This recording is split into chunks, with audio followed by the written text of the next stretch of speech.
All right, one last thing. We're going to go ahead and get this poly paint out of Zbrush so we can use it in Photoshop. So first we're going to go down and we're going to look at the UVs that are on this guy. I'm going to go to texture map and I'm going to go new from UV check.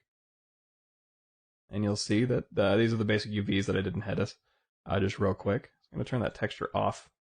Then under UV map, which I opened up above texture map, you'll see there's a lot of options in here, and you can change your UV texture map size 1024, 2048, 4096, or you can type in what you want.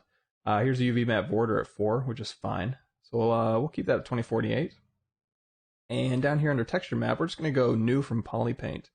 That's going to take our poly paint and transfer it to a 2048 texture. If I roll over it, you'll see the poly paint there. So under here under texture, we're going to go to clone texture so we can export it. Then under the texture menu, I'm going to flip it vertically. I'm going to export it. I'll save over this poly paint right here. And I'll go into Photoshop. And let's go ahead and open that up. And here's our poly paint on our UVs. Creepy. So that's a really quick and easy way to get your poly paint off your model. On the E3D website, there's actually a free watchable demo of me baking a poly paint next normal, as well as ambient occlusion maps and normal maps. It's beyond the scope of this DVD. This is a ZBrush DVD. E3D might eventually do a game res DVD where you get into maps and all that stuff, which you can actually do in ZBrush as well. But if you want to see the demo, go to e3d.com and check that out. I did that one as well.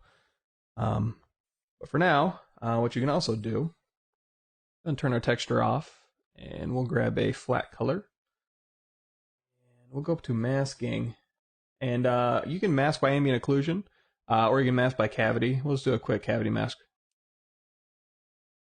And what you can also do is under your texture map, you can also do new from masking, and that'll throw a texture map based on your masking, which you'd actually export. So you can do that for your ambient occlusion maps, your cavity maps, all that good stuff. So take it easy.